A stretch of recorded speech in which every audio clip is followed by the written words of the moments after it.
Artur Burley, a simple man from the countryside, worked as a tractor driver for the municipality of Sarandi in the state of Rio Grande do Sul, on the border of Brazil and Argentina.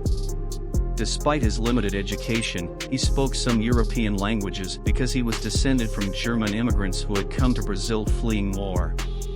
On May 14, 1958, after a day's work, he missed the transportation that would take him home and decided to walk the route at night along a sparsely traveled road. When he passed by a farm, he saw a strange light in the bushes at the edge of the road about 200 meters away from where he was. Curious, he crossed the wire fence to see what it was, and arriving within 3 meters of the source, he realized that the dim brightness came from a huge circular object about 30 meters in diameter, disc-shaped. Fearful, he thought about running away, but curiosity prevailed, and he took a few steps closer. Suddenly, some figures appeared, and a strong beam of light struck him, causing him to lose consciousness. Upon regaining consciousness, he found himself tied to a bed-like structure resembling a hospital bed. Some people moved around, seemingly oblivious to his presence. They were tall, taller than the average on Earth, fair-skinned, with straw-colored hair. He tried to address them in various languages. Some looked indifferent, while others didn't even glance in his direction.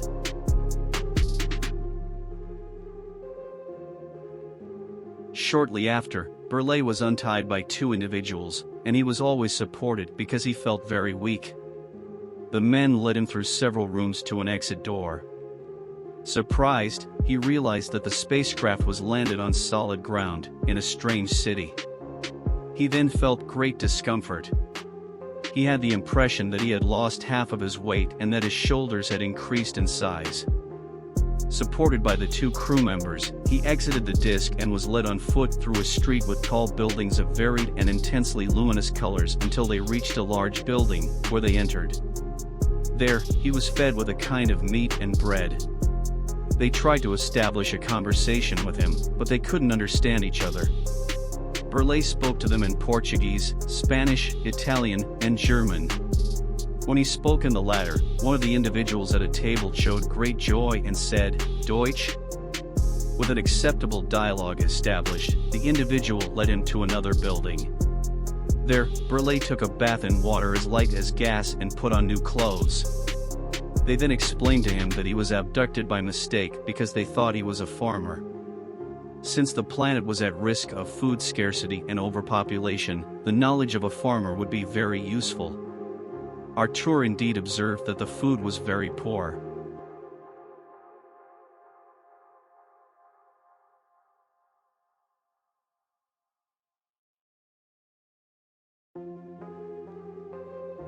They then explained to him that he was on the planet Akart, 62 million kilometers from Earth.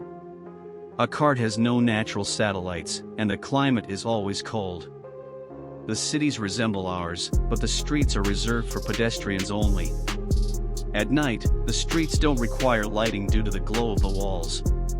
For transporting people, there are small ships with a capacity for 2 to 10 passengers. They resemble airplanes without wings, powered by solar engines made of very light material, capable of stopping in mid-air and parking on the balconies of buildings. Cargo vehicles are disc-shaped and also travel interplanetary distances. The major issue on Akart is overpopulation. That's why the Akartians are keeping an eye on Earth. Not to invade it by force, as they possess a high sense of humanity, are highly evolved, and benevolent. However, they are aware that Earthlings could potentially destroy themselves with their atomic weapons. Thus, without war or any violence, they could occupy the lifeless planet. Radioactivity wouldn't be a problem. Their devices could, in a matter of minutes, convert atomic poison into fertilizers for the soil, vegetation, and living beings. There is no circulating currency there. The planet Akart is a single country, entirely inhabited. Its capital, the metropolis where he was located, had 90 million inhabitants. Everyone in the country works for the collective and enjoys a very high standard of living. The governor is elected every 3 years by a council of 500 members.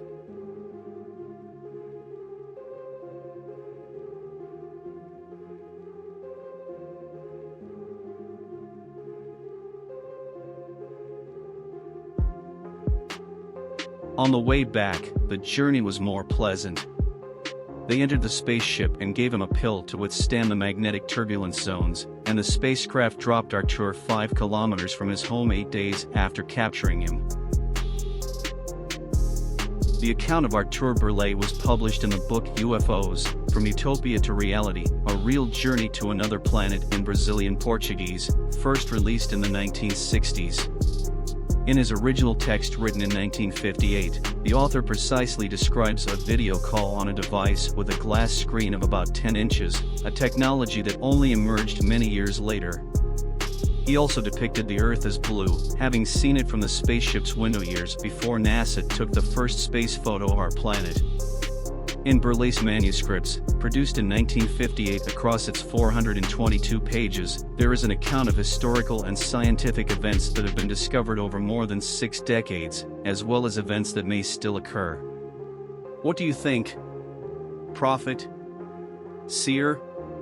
Or a genuine case of abduction by intelligence from another planet?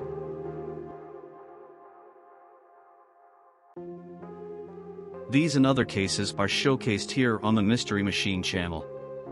If you enjoy this type of content, please subscribe.